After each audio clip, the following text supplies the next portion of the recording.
সব প্লাস্টিক না, plastic nylon এগুলো না।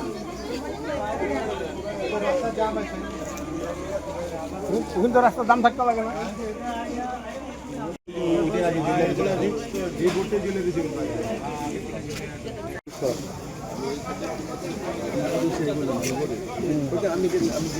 আমি কি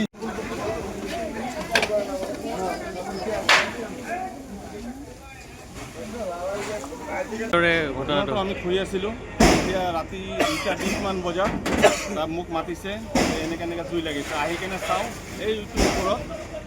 এইটো ওপৰত জ্বলি আছে। আমি ফায়াৰ এক্সটিংগুইশ্বাৰটো বহুত চেষ্টা কৰিলোঁ খুলিবৰ কাৰণে, খোলা নাই, ছিঙি গ'ল। তাৰপিছত ফায়াৰ ব্ৰিগেডৰ বাৰম্বাৰ ফোন কৰি আছোঁ, সিহঁতৰ ফোন লগা নাই। পাছত পুলিচ ষ্টেচনত ফোন কৰি কেনে লাষ্টত ফায়াৰ ব্ৰিগেড মাতাইছোঁ। এইটো কিহৰ গুদাম আছিলে নে দোকান ঘৰ আছিলে?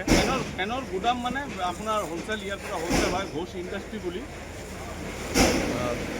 ঘোষ ইণ্ডাষ্ট্ৰি হয়, গুদামটো আছিলে চব মানে ফেন চেন যিমান আছে, লাইটৰ চাইটৰ কিবা কিবি সেইবিলাক মাল বিক্ৰী কৰা হয় ইয়াতে।